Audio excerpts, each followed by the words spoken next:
Assalamualaikum warahmatullahi wabarakatuh. Salam sejahtera untuk kita semua. Semoga Bapak Ibu dosen dan seluruh Sivitas Akademi Unpad dalam keadaan sehat dan terlindungi dari bahaya virus corona. Seperti yang kita ketahui bahwa penyebaran virus corona masih belum bisa kita tangani dengan baik. Akhir-akhir ini angka positifnya cenderung meningkat. Berdasarkan hal tersebut, maka sudah bisa kita pastikan bahwa untuk semester ganjil tahun ajaran 2020-2021 ini kita belum bisa melaksanakan perkuliahan secara langsung di kelas.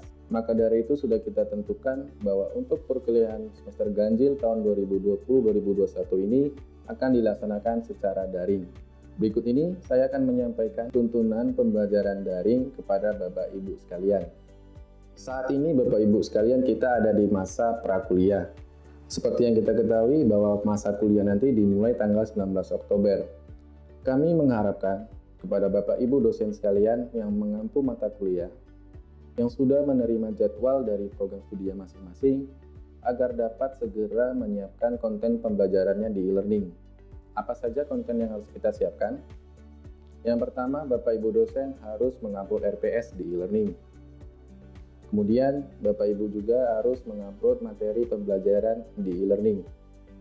Dan Bapak Ibu yang masih bingung bagaimana cara mengupload materinya, nanti akan kami berikan linknya di bawah, di dalam deskripsi video ini. Kemudian, di masa prakuliah ini, Bapak Ibu juga bisa membuat forum diskusi. Topik diskusinya kita buat dulu dari pertemuan 1 sampai pertemuan ke-16. Dan nanti ketika sudah masuk ke kuliah, Bapak Ibu tinggal fokus bagaimana menanggapi atau memberikan umpan balik kepada mahasiswa. Kemudian di masa kuliah, di sini kami memberikan dua model aktivitas pembelajaran daring. Yang pertama, model grup diskusi dan penugasan. Di sini kami berikan kuota 4 pertemuan dari 14 pertemuan atau 30% dari 14 pertemuan.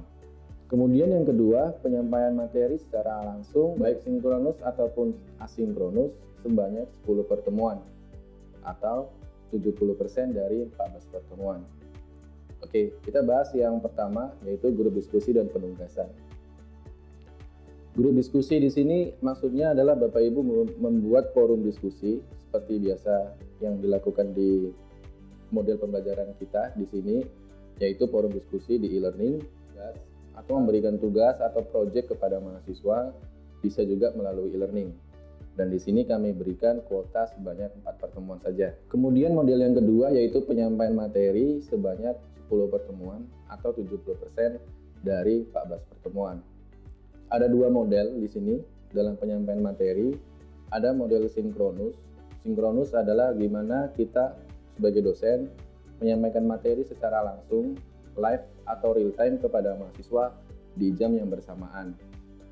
Dan kalau Bapak Ibu memilih model yang seperti ini, Bapak Ibu dosen bisa memilih media telekonferensi seperti Google Meet, Zoom, Webex, YouTube Live, dan lain-lain. Di sini kami juga sudah menyiapkan tutorial bagaimana nanti Bapak Ibu mengajar menggunakan Google Meet, menggunakan Zoom, Webex, YouTube, dan lain-lain. Nanti Bapak Ibu bisa lihat di deskripsi dalam video ini. Kemudian Bapak Ibu bisa juga dengan menggunakan model asinkronus. Model asinkronus ini Bapak Ibu bisa membuat video rekaman sendiri. Jadi nanti Bapak Ibu di rumah membuat video sendiri, Bapak Ibu menjelaskan materi, kemudian direkam, kemudian videonya diupload di e-learning. Dan di sini juga kami sudah menyiapkan tutorialnya bagaimana Bapak Ibu dosen bisa membuat video sendiri di rumah dengan perangkat yang sederhana dan mudah dioperasikan. Jadi Bapak Ibu di sini bukan harus keduanya dilaksanakan, tapi Bapak Ibu bisa memilih apakah Bapak Ibu bisa langsung live secara langsung menggunakan media conference, atau Bapak Ibu juga bisa dikombinasikan antara live langsung dengan video conference atau dengan rekaman materi. Jadi nanti Bapak Ibu bisa pilih, silakan dibuat rancangan pembelajarannya. Dan untuk meningkatkan pemahaman mahasiswa, Bapak Ibu di sini meskipun membuat penyampaian materi secara langsung bisa menggunakan Zoom tadi dan lain-lain, tapi kami sarankan Bapak Ibu juga tetap membuat forum diskusi di e-learning. Dari dua model aktivitas pembelajaran daring ini, kami tidak menentukan di pertemuan keberapa Bapak Ibu harus berdiskusi, kemudian di pertemuan keberapa Bapak Ibu harus penyampaian materi secara langsung. Jadi di sini kami hanya membuat regulasinya. Kuotanya untuk forum diskusi dan penugasan itu 30% atau 4 pertemuan dari 14 pertemuan. Kemudian 10 pertemuannya itu penyampaian materi secara langsung, baik bisa menggunakan Zoom atau membuat video rekaman. Jadi Bapak Ibu silakan membuat rancangan sendiri. Pertemuan pertamanya mau dibuat metode apa? Apakah diskusi, penugasan, atau live conference, atau membuat video rekaman. Kemudian pertemuan kedua juga begitu, silakan dibuat rancangannya.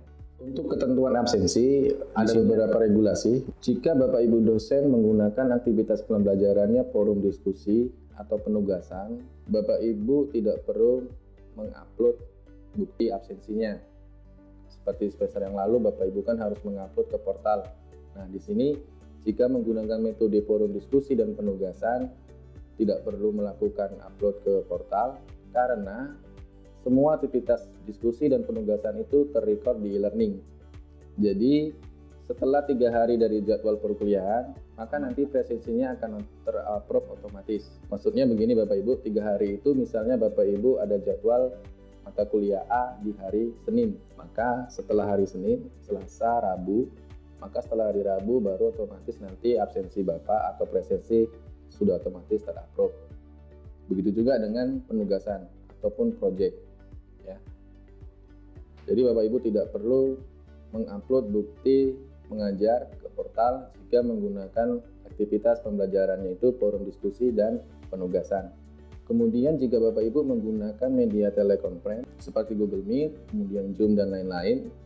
Nah, di sini Bapak Ibu harus mem-screenshot atau memfoto ketika Bapak Ibu melaksanakan perkuliahannya. Misalnya Bapak Ibu sedang melaksanakan perkuliahan menggunakan Google Meet. Nah, di Google Meet itu Bapak Ibu bisa screenshot atau foto. Kemudian setelah selesai perkuliahan, Bapak Ibu bisa langsung upload di portal dosen masing-masing. Setelah nanti Bapak upload, selesai di portal dosen, maka nanti presensinya otomatis akan terbuka. Dan di sini kami juga mengharapkan bagi Bapak Ibu dosen yang menggunakan media telekonferensi seperti Google Meet, kemudian Zoom, dan lain-lain, kami sangat mengharapkan Bapak Ibu merekam semua aktivitasnya, kemudian nanti bisa diupload di e-learning. Harapannya dengan begini nanti mahasiswa bisa mengulang-ulang lagi apa pembahasan yang Bapak Ibu sampaikan melalui Zoom, Google Meet, dan lain-lain. Untuk cara menguploadnya nanti kami berikan tutorialnya, ada di dalam deskripsi video ini. Kemudian Bapak Ibu jika menggunakan model video rekaman, Bapak Ibu membuat rekaman di rumah, kemudian upload ke e-learning. Nah, kalau model yang seperti ini tidak perlu mengirimkan bukti pembelajarannya ke portal karena video yang Bapak upload ke e-learning itu sudah terrecord dan otomatis nanti akan terupload absensinya. Bagi Bapak Ibu dosen yang mengampu mata kuliah praktikum, di sini kami memberikan layanan atau fasilitas untuk pembuatan video simulasi praktikum. Jadi nanti Bapak Ibu bisa koordinasi dengan kami di sini untuk menentukan bagaimana konsep praktikumnya dan kapan jadwal pembuatan videonya. Tapi di sini kami Bapak Ibu tidak bisa melayani semua dosen. Kami di sini mengharapkan nanti Bapak Ibu dosen untuk koordinasi dengan tim teaching mata kuliah tersebut. Jadi nanti setiap mata kuliah bisa diwakilkan oleh satu dosen atau bisa juga bergantian setiap pertemuannya.